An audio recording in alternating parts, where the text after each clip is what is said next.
I feel like my mom has taken my daughter, and I don't believe at any point she has any intention to give her back. My mom's constantly holding my addiction over my head. It's a never-ending cycle, and I feel like I can never win. Avery was with me nearly 2 years before my mom took her back. My mom's reasoning for taking Avery back the second time is I had threatened to go use drugs, and a week or so later, I did relapse. My mom and I had an agreement that I would complete outpatient treatment, and after I would get Avery back. All of a sudden, my mom tells me that I can no longer make decisions for Avery and that she's going to remain in her care. I couldn't believe my mom, somebody who's supposed to love me no matter what, would do that to me. You trying to get Mama? For the last year and 2 months, Avery has lived with my mother. My mom's literally put me through hell. I can't take my daughter to the park. I can't take her out to the movies. I can't even drop her off at preschool. I'm missing out on things like this and many, many more opportunities that I will never get back with her. In the last 14 months, I've only been able to see Avery 2 different times. I've missed birthdays, 2 birthdays now. I've missed Christmas. I missed Thanksgiving. I missed her 4th of July, Easter. She's potty trained now. She's learning Spanish. Things that I should be as a mother teaching her, and I didn't get to. I was addicted to heroin, but I'm 1 week away from my year sobriety date. I worked extremely hard, and because of that, I deserve to have Avery back. But my mom continues to portray me to our friends and family as a danger to Avery. In order to get Avery back, my mom's given me multiple terms and conditions. My mom's asked me to get clean and sober. I've been sober for a year now. My mom asked me to pass a hair follicle test, which I did. My mom required me to go to 9 DNA meetings within 90 days. I'm literally 5 meetings short from completing that task. My mom told me to get a job and maintain it, which I did, but then COVID happened. The last thing my mom asked me to do was take care of a 3-year-old warrant. I'm no longer on probation. I've bent over backwards, jumped through so many hoops to prove to my mom that I was fit and capable of raising my daughter, but none of the things I do are good enough for her. My mom keeps moving the goalpost and setting up new gigantic goals for me to accomplish. Now she's wanting me to come on the Dr. Phil show for his opinion. And clearly I've done that. I'm right here. At this point, she's wanting me to get off of methadone. She's using methadone as a crutch. She thinks I'm just getting high every day, and that's not what methadone's doing for me.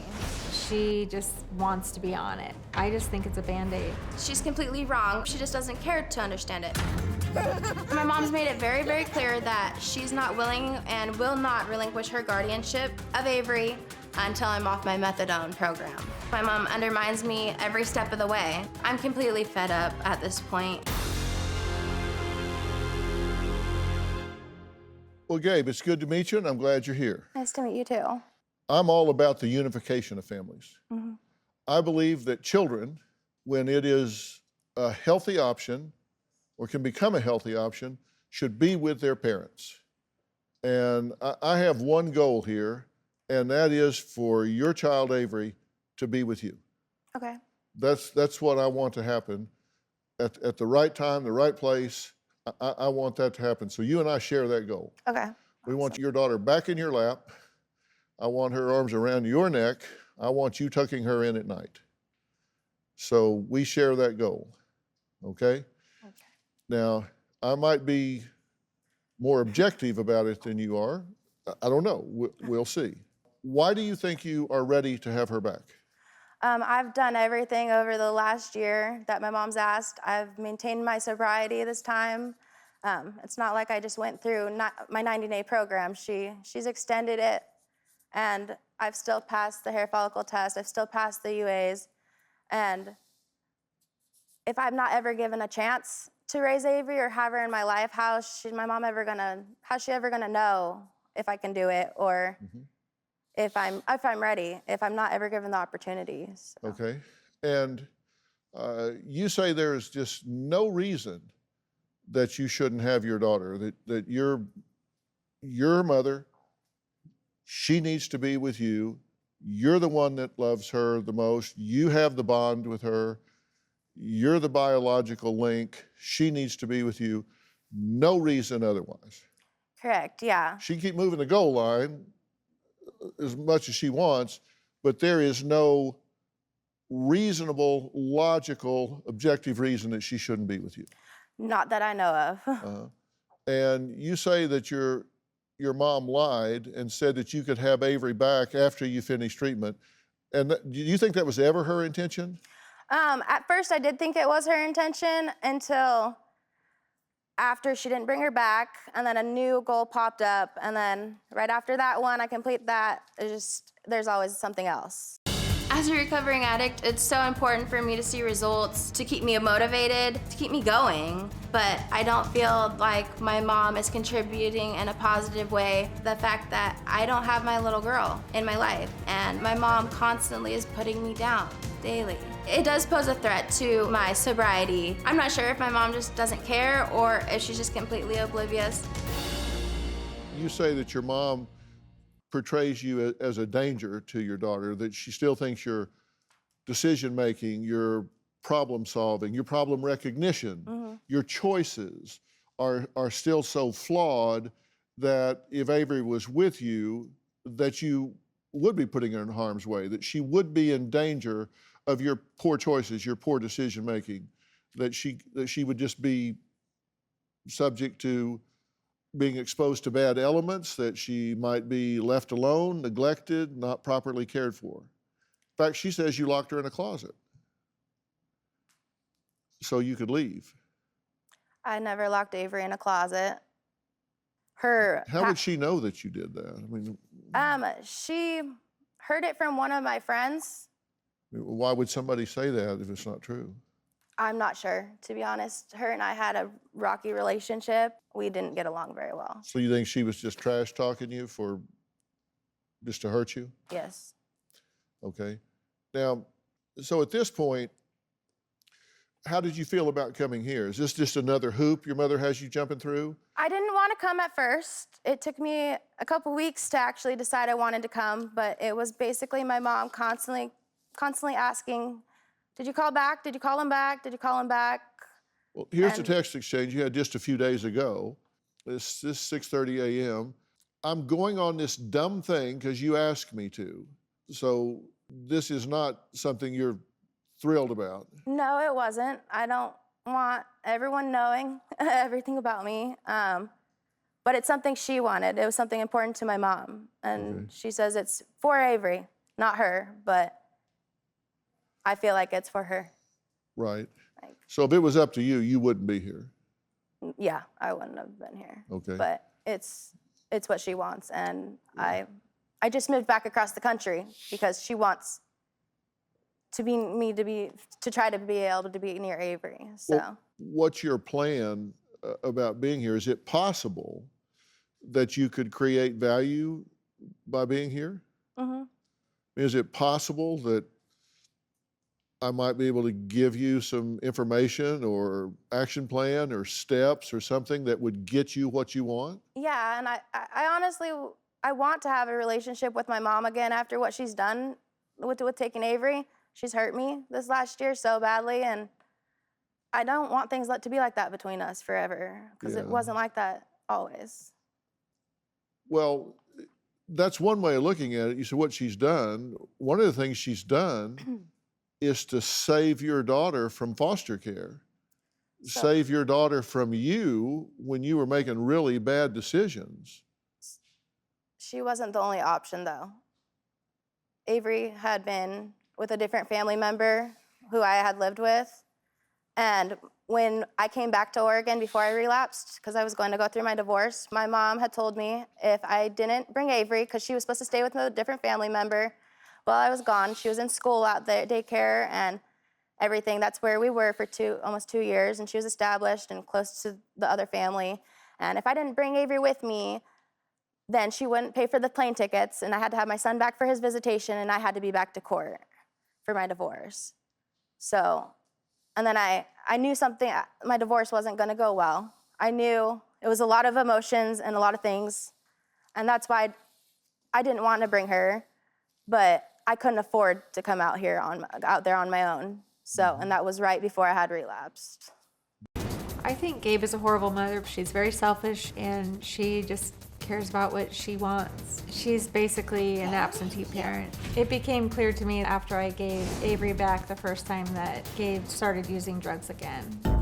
When I would be FaceTiming her in the evenings, I would say, you need to feed Avery, she's crying. And she said, she eats at daycare. They feed her breakfast, lunch, and dinner. I'd be like, you have to feed your kid too. You can't just let daycare feed your kid. My daughter said that she's never used in front of Avery, but I got a call saying that Avery was literally sitting on her lap when she was smoking heroin. I received a text message from her ex. He sent me a screenshot stating that she was using right now. She wanted him to pick up Avery. She literally said, well, I'm getting high right now. Can she stay the night with you then? Right then and there, I knew that whatever program she was on, it wasn't helping. Because of that, I took my granddaughter back into my home again. When I got Avery back, she was in pretty bad shape. Her eyes were sunken in and she just looked horrible. I found out a lot of disturbing things about Gabe's life.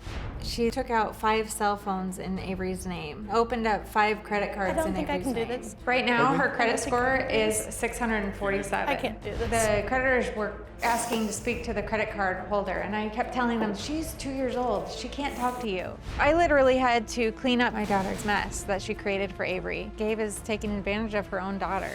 She has done so many shady things. I really want her to have Avery, but right now, I just don't feel like she has the motherly instincts. I don't believe Avery would be safe in Gabe's care right now. Okay, we're back and Becky's here. Thank you for being here. Thank you. Just before we started, you got out of your chair, stool, and said, I can't do this. Does that mean you want to leave? I'll try to sit through it. And do Wow. this. It's just We hard. haven't even started, and you say you can't do this, but yet you want your child back? It's hard to have everything from my past. Everything she said was all while I was actively using, and it was all over a year ago. And I'll own up to that. I've done horrible things whenever I was using, and I'm not proud of any of it. But Well, I'm confused. Is this about you or about your child my and you getting your child, child back? my child. We'll see. And one of the things I know is that when people start doing drugs, particularly hard drugs in a hard way, that their emotional development is arrested. And so their emotional age is stunted. And so they function at that level. So if they start doing drugs at 13 or 14 or 15, then their emotional evolution stops at that age. And so they're functioning with an emotional age of 14 or 15, which is what I would expect someone when they hear something they don't want to hear. It's just like, I don't have to listen to this, I'm gone. As opposed to a mature adult who says, I'm here for my child. I will walk through hell. I will swim any river. I will climb any mountain. I will do whatever I have to get my child. And so and you're saying, I'm ready. I've evolved. I'm ready to take this step to become an active parent again. And the first time you hear something you don't want to hear, it's like, I'm out. I can't do this. But yet you think you can raise a child?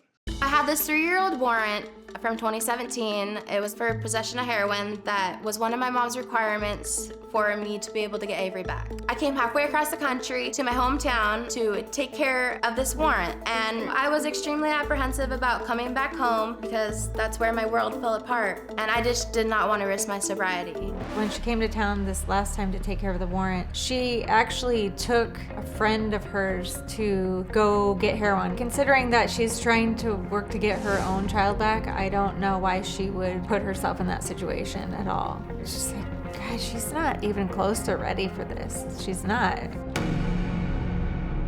You think you can raise a child? I think I can raise my daughter. I'm actively involved with my other child.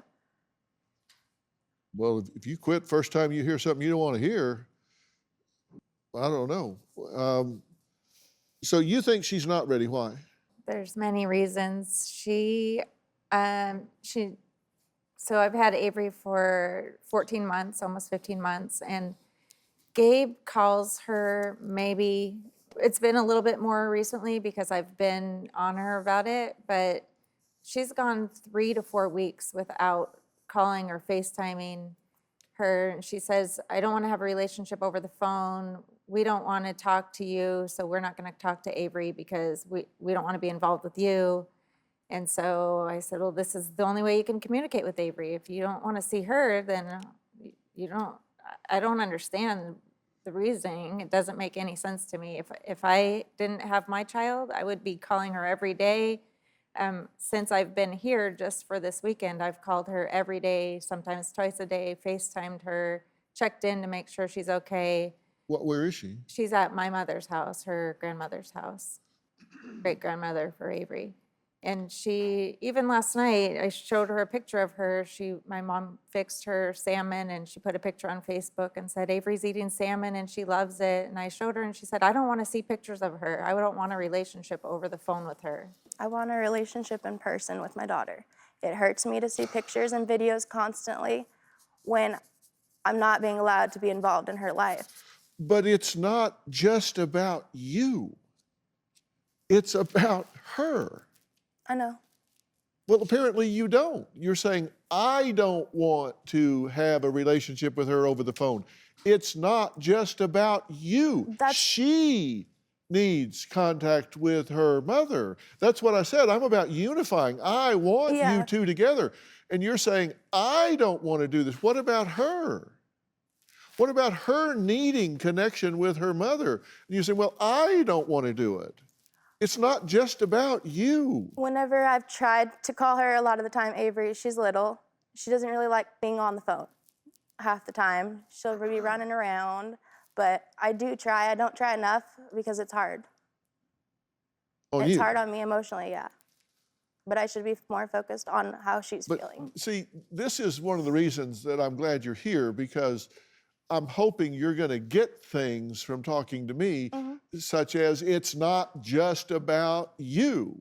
I know. You're looking at it like, I don't want to do it. I don't want a relationship over the phone. I don't want a FaceTime relationship. I, which is not the point of view of a responsible parent. A responsible parent would say, I need to look at what my child's needs are. I need to meet my child where she is. I need to be there for my child. If it means sacrifices on my part, I'll make them. If it's tough on me emotionally, I'll endure it. I will do what's best for my child. That's putting your child's needs ahead of your own. But that's what I'm saying about, are you 14 or are you an evolved adult that has the ability to put your child's needs ahead of your own? I'm stunned at what I'm hearing. Now, I'm really curious here. You guys are talking about you're coming up with these tests for her. She has to show this and show that. You have legal guardianship, right? Correct. And you gave her back after 3 months? Right. I give her back at How did Christmas. you convince the court to do that? I didn't. So the guardianship was all my decision. I could give her back when she was ready. No. Have you read those papers? Yeah. Did the papers say, we're going to give you guardianship, and whenever you decide that it's over, you just don't need to call us, just give her back? No, they didn't say that. That is not what that said. Well, the DHS person said I could relinquish guardianship whenever I felt like she did everything that she was supposed to do. No, that's not what you were told, and that's not what you signed, and that's not what the court said. That's not what the court order is. Then I was apparently unaware.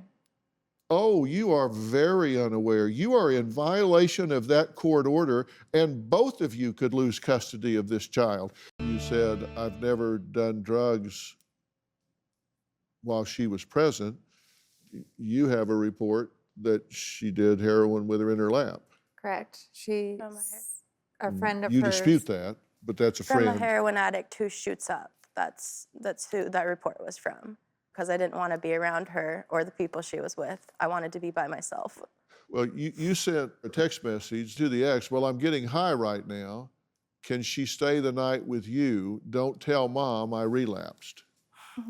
So that's a That was text because message. I wanted my daughter's dad to be involved with my daughter because I was tired of doing everything by myself.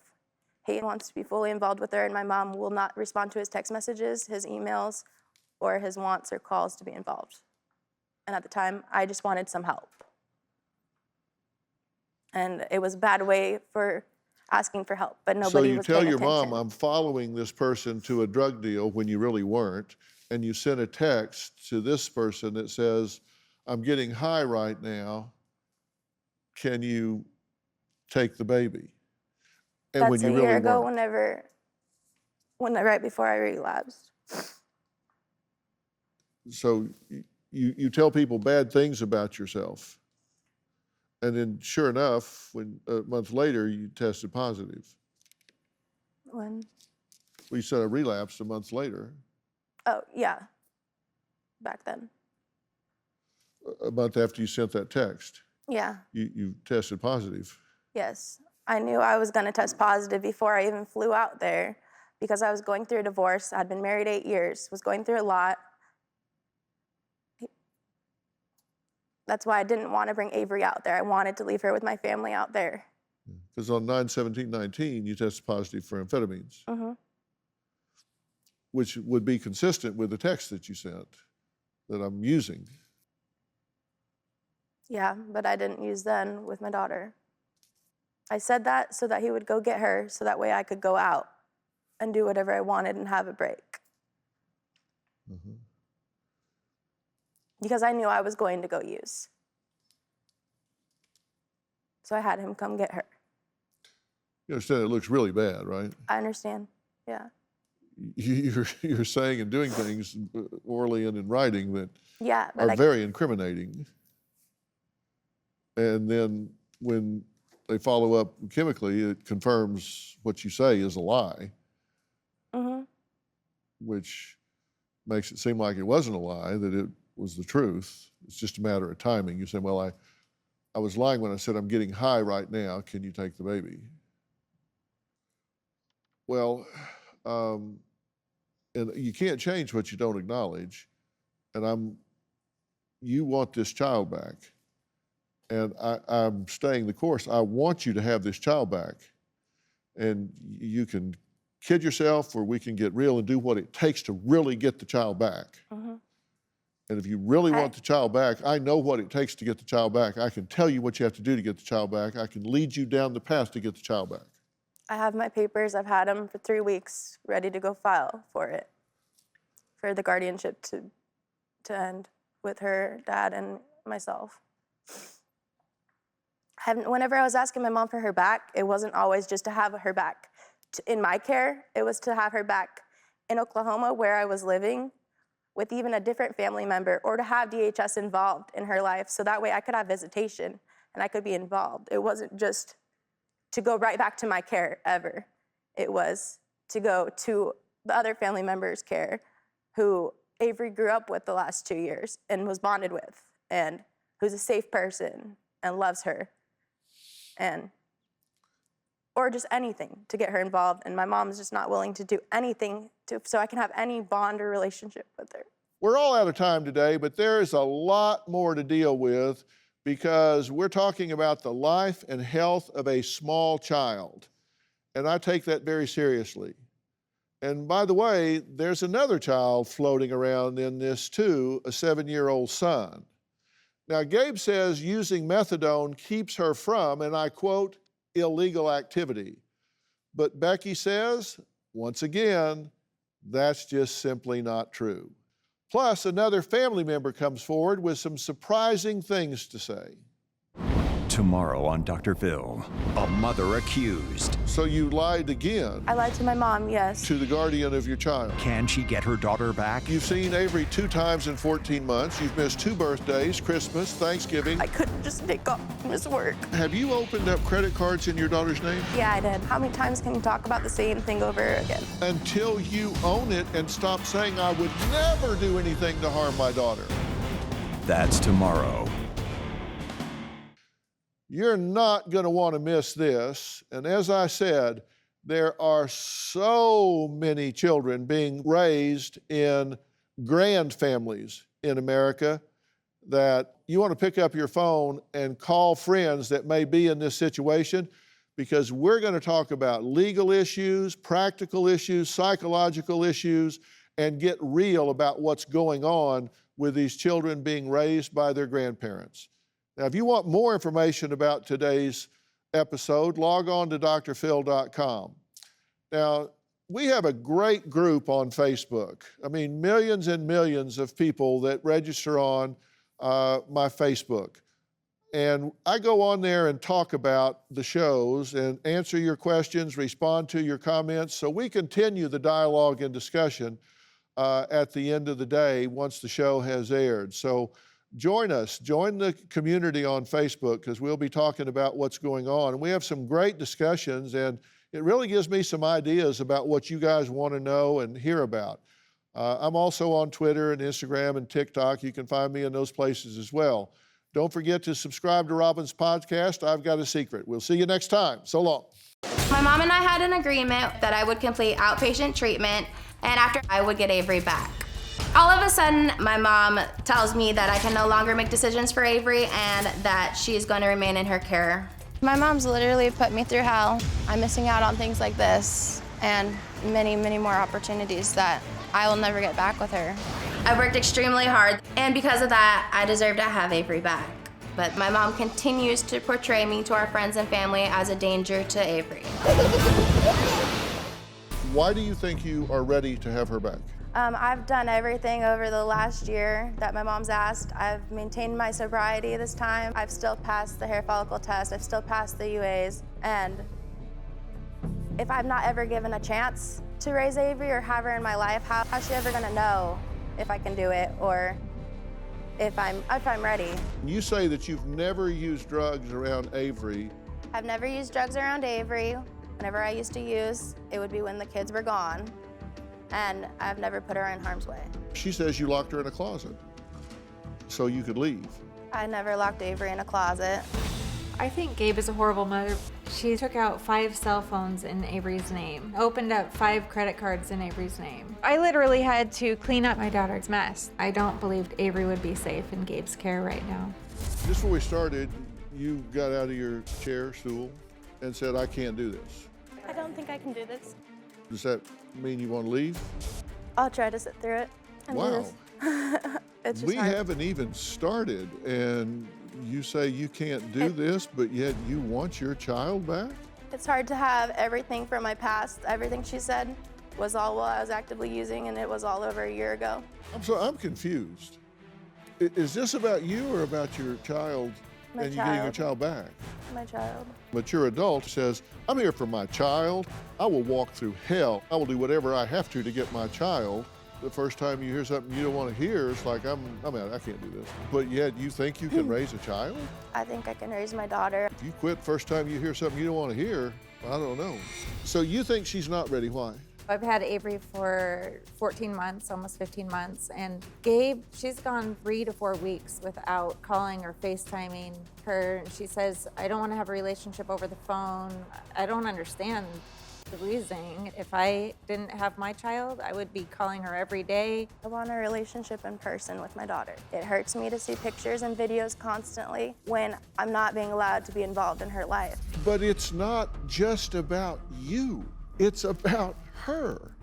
I know. Well, apparently you don't. A responsible parent would say, I need to be there for my child. If it means sacrifices on my part, I'll make them. Right. If it's tough on me emotionally, I'll endure it. I will do what's best for my child. That's putting your child's needs ahead of your own. I'm stunned at what I'm hearing. Last month, did you assist someone getting heroin by giving them a drug connect? I gave him one of the phone numbers to one of his friends. And you said, yeah, here you go. You followed them over there? No, I did not. She told me she waited so she could watch him get it. Did you tell her I that? told her that. But you didn't do it. You just lied to her? You thought, I'm going to tell her a bad lie. I'm going to tell her something bad about myself just because I'm trying to impress her? No, just to see what she'd say. Like, I tell her the truth. She thinks I'm lying either way whenever I am honest. I'm trying to get my child from my mother, so I'm going to tell her that I'm trafficking in a drug deal. I'm going to tell my mother something bad about me, so she's less likely to give me my daughter back. It wasn't the smartest thing to say. It's either a bad lie or poor judgment, and I don't believe what you're saying. Now, Gabe's younger sister, Allie, sent us a video statement about why she worries about her sister and that she will never put her niece before herself. I would not support my sister getting custody of Avery. She has chosen drugs above her. She did drugs while she was pregnant. Countless times, Gabe has left my niece and my nephew unattended. She just would disappear. A 5-year-old cannot take care of a baby. It's just neglectful. My sister used to put Dr. Pepper and chocolate milk and just terrible stuff in her bottles. Said, oh, that's all she's gonna drink. At the time that my mom took over guardianship of Avery, she was totally malnourished. You could see her ribs. That's my niece, a human that she made, that she's supposed to care about more than anybody else. It didn't matter to her. She just didn't care. I believe my sister is bipolar. 1 minute we'll text my mom and say, oh, I want Avery back. The next day, I'm never gonna do this and that. Oh, I don't want her back anymore. One day is one thing, one day's the next. It's completely the definition of bipolar. I cannot trust my sister.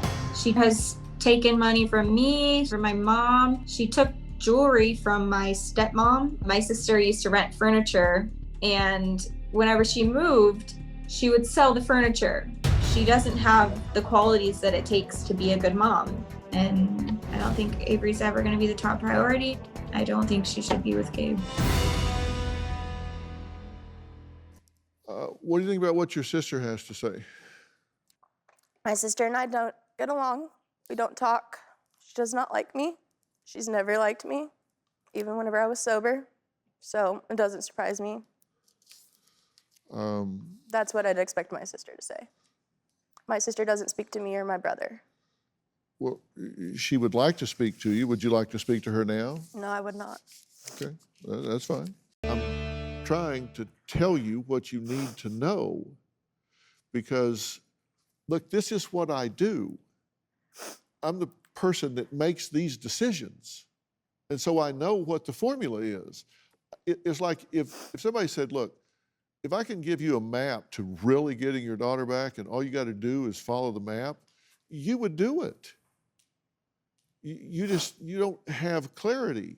Look, there are certain parental factors that you have to go through, and they're very clear. Number one, you have to have a safe, stable, secure environment. And you have to demonstrate that, not for like a week or a day, you have to demonstrate that. Do you have that? I do. I've had my own house, and I still continue to have my own house. I've not given it up in Oklahoma. There's evidence to the contrary, and let's take a look at it. Because there's an allegation out there that at 20 months old, you left her supervised by her brother, a 6-year-old. That there was an active drug warrant when she was in your care, which means had you been stopped, you could have been arrested. And then she would have been taken by police to a social worker. DHS in Oklahoma was aware of the warrant from Oregon, and DHS was aware of the allegation of me leaving him or her alone, the kids home alone, and actually talked to my 6-year-old and confirmed that the allegation was not true. And they said that they were not worried about that warrant because it did not affect my parenting with my child at the time. Okay. No history of stability, bouncing from place to place, and you're not currently homeless? No, I'm not. I drove out here to be able to be with my kids. I have not given up my home. I did tell my mom I did. So you lied again? I lied to my mom, yes. To the guardian of your child? Because she lied to me. Okay. You've had 4 cars repossessed. and you constantly change phone numbers and disappear for days. I live in the same place out there. I don't know how I disappeared just because I don't call my mom. And you disappeared from us for 2 weeks. I disappeared from you guys because I was in Oregon taking care of the warrant for 3 years that I'd had for 3 years, and I was really nervous about it and really stressed. And my mom kept badgering me to call and call and call because I didn't want to. I thought Oklahoma told you don't worry about the warrant. They told me not to worry about it a year and a half ago. But my mom said to get Avery, I needed to take care of the warrant. So I made myself go take care of the warrant. Uh-huh. And they took me off probation. Okay, let's look at number probation. 2 right quick. Number 2, loving, stable, nurturing relationship. And we've talked about that, but let's look at the facts about that.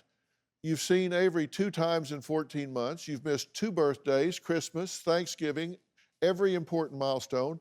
You rarely call because you don't want a phone relationship. We've talked about that. I mean, so you have access and don't use it. Anytime I call my mom, she wants to start talking about things that are different. Like I called to talk to Avery, but she'll get on the phone. And whenever I call, I just want to talk to Avery. I don't want to talk to my mom half the time because we weren't getting along. Yeah, but it's not about you. This is about determining where you are with your daughter. Mm-hmm. It's not about you. The whole point is, are you willing to make sacrifices for your daughter?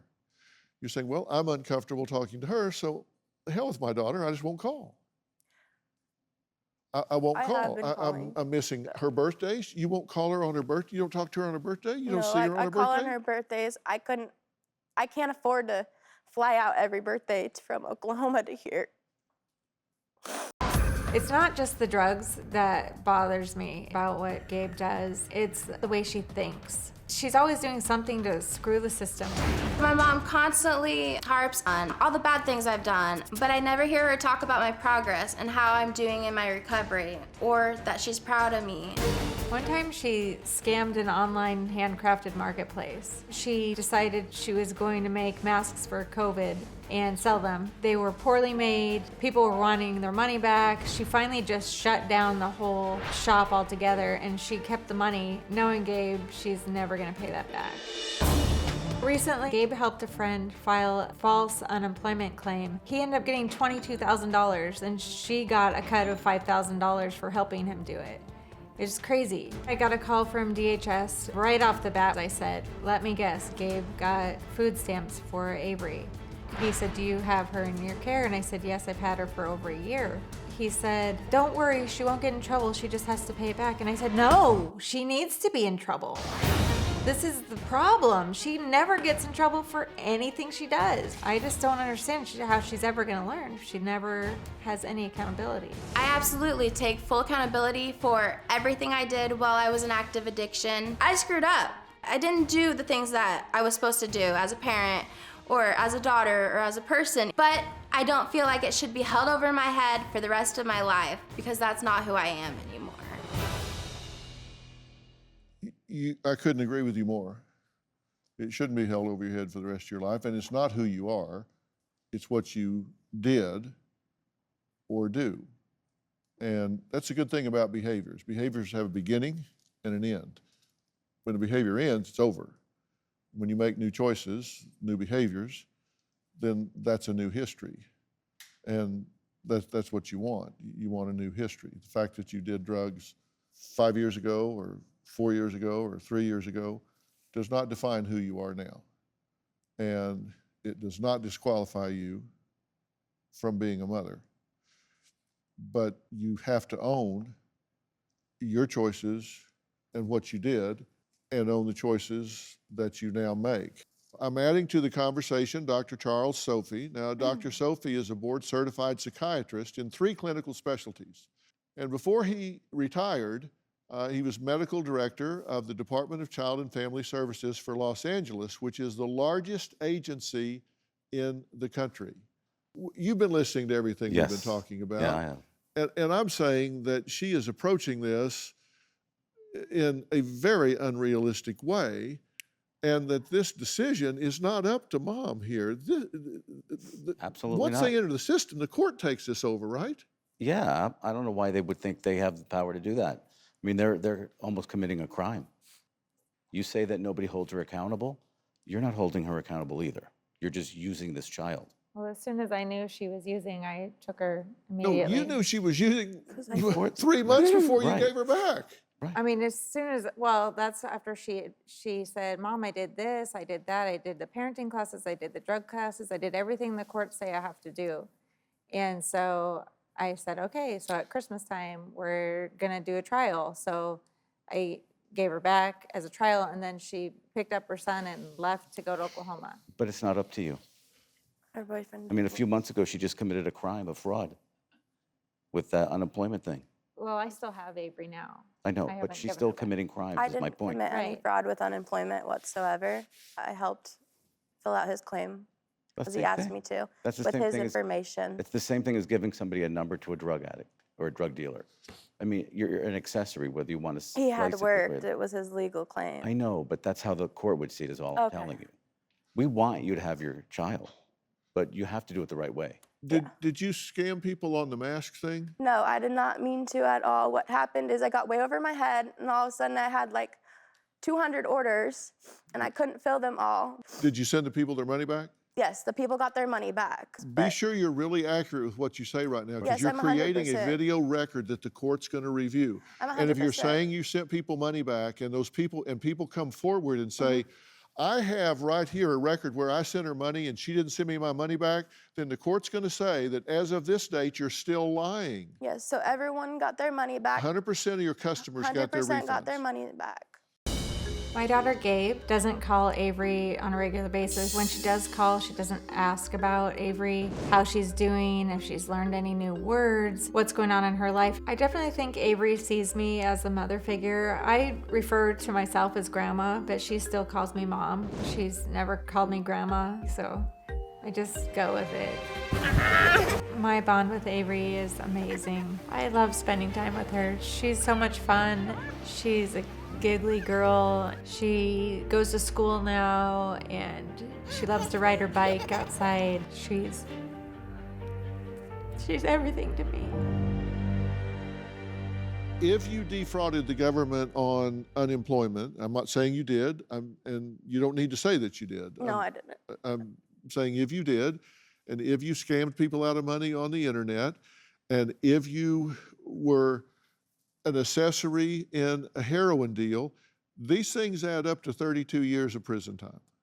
And that's why you don't need to respond. I don't want you to incriminate yourself, but I'm telling you, your choices are adding up to serious problems, meaning that you're in a situation where you need to not only avoid impropriety, you need to avoid the appearance of impropriety. Right. Mhm. Let me tell you, this is what we do. We're the people, someone just like us is going to be looking at this record and saying, no. Yeah, and it's like the mask thing, it's just my mom assuming because she saw comments, some people weren't happy with their stuff, and that's why they got their refund. The issue is, what we need to see in a parent is somebody who can make a decision, the right decision for that child. That's called judgment, and you need insight to be able to do that. All of those issues that we just described are all showing your poor judgment, and you don't have insight into thinking before you act. That's what we're talking about, the bigger picture, not the specifics. Okay. Yes, they're important. Bigger picture is your I get it. thinking process. That's what has to be demonstrated, and it's not demonstrated well when you're lying to her for no reason or you're implicating yourself in that kind of crap. It's judgment and insight. Let me add something to this and let you respond to this. Have you opened up credit cards in your daughter's name? Just be honest. Yeah, I did. Whenever I was using last year. And you got phones in your daughter's name? That was all at the same time. Yeah, but yet you said to me, I would never do anything to harm my daughter. I thought you meant physically, Harm is harm. which makes And sense. you know what? The minute that you told the truth about this is when I would think about giving you your kid, because you opened up and you told the truth. You don't have to lie. Just be honest. She's 3 years old and has a credit score. Right. And when you're able to say, Right. Oh my God, that's terrible. I recognize that's terrible. I should have never done that. And I have hundreds of times, but my mom wants to talk about it every time, like over and over and over again. How many times can you talk about the same thing over again? Like, Until you own it and stop saying, I would never do anything to harm my daughter. Right. When we're looking at it, and we know that you have. We look at the parental fitness factors, and I don't have to go through all of these, but feeding, clothing, and physical care, we look at the facts under that, and you did drugs before going to the hospital. And- the child was, at 23 months, was malnourished. She's not fed at home because she's fed. And did you keep vaccinations up to date? I didn't keep vaccinations up to date because me and my ex-husband didn't believe in vaccinating. Yeah. So that was just a personal choice that Yeah, we had and as a it family. all comes down to number 10, appropriate judgment regarding the child's welfare. Right. And the answer is, you don't make appropriate judgment regarding a child's welfare. You put your interest ahead of their own. And that's the key here. And it's ability to identify and prioritize the child's needs ahead of your own. You won't even call and put the child's needs ahead of your own. Now, today, this week, you're still putting your needs ahead of your child. It's uncomfortable for me to call. But I still have been calling. Pardon me? I still have been calling. I don't call every single day, but I make sure I do call during the week. Panacea to get her away from your mother. You don't seem to have any gratitude for your mother, and you seem to think, if I can just get her back to Oklahoma with these people, I get the feeling that you think, if I can get her back there, I can manipulate these people. Not at all. Her world is going fine, and you want to uproot her and move her somewhere else for you. Not for her, but for you. But how long can someone go emotionally being told something before they just don't? What? You do. Let me answer that question, and this will be the final question, and then we will be done here, okay? And I know you want out of this pressure cooker. You do it until you violated the privilege. Now you need to earn the right, and you do it until. And if you want to have this conflict with your mother, the good news is you don't have to please your mother. You have to demonstrate to an objective finder of fact in the family court system that you meet all 10 of these factors. And you can do that. You can do that. And you need some help individually, and I will get that help for you. You have to demonstrate to the court that you have matured and put your child's needs ahead of your own. Yeah. And you can do that. You can do it. And if you care, you will, and if you don't, you won't. I mean, it's hard to talk your way out of a situation you behaved your way into. You behaved your way into this drug world. It's hard to talk your way out of it. You have to behave your way out of it. You behaved into it, behave out of it. Look, we're in the middle of a pandemic, so I'm going to set you up with a doctor-on-demand therapist, somebody you can see. It's a company we own, so I know that I can make it happen, and I'll jumpstart you with 10 immediate sessions so you can get rolling, and let them help you set up how to execute this 10-point plan and document it. Document what you're doing every step of the way. So you can go to the court and say, look, here's the deal. I talked to the bald guy. He said these 10 points are what you guys look for, and I've got them in spades, and I want to start phasing my way back into my daughter's life. I deserve it. I've earned it, and I'm going to demonstrate that to you. And here's where we're starting, right here. They'll go, wow, this lady's buttoned up. Let's get her moving towards her daughter. And you'd love that, wouldn't That's you? what I want. No. I want you to have Avery. That's the end goal. But it's up to the court. It's not up to her. It doesn't matter whether she wanted you to have her or not. The court says fit, you come first. Okay. Your biology puts you first position if you're fit. So get fit. She doesn't get a vote. Then you don't have any conflict. And God bless you for stepping up and doing what you've done in the time you've done it. And quit thinking you're the court. You're not. Right. You'll get in trouble. I just want her to be healthy. But I God just bless want you her for to be stepping up happy. and filling the void. All right. If you at home want to have your own Doctor on Demand, go to Google Play Store or the Apple App Store and download Doctor on Demand app. Okay, guys, I'm going to leave that with you, and Thank you. I'm going to get you that help right away. Thank you.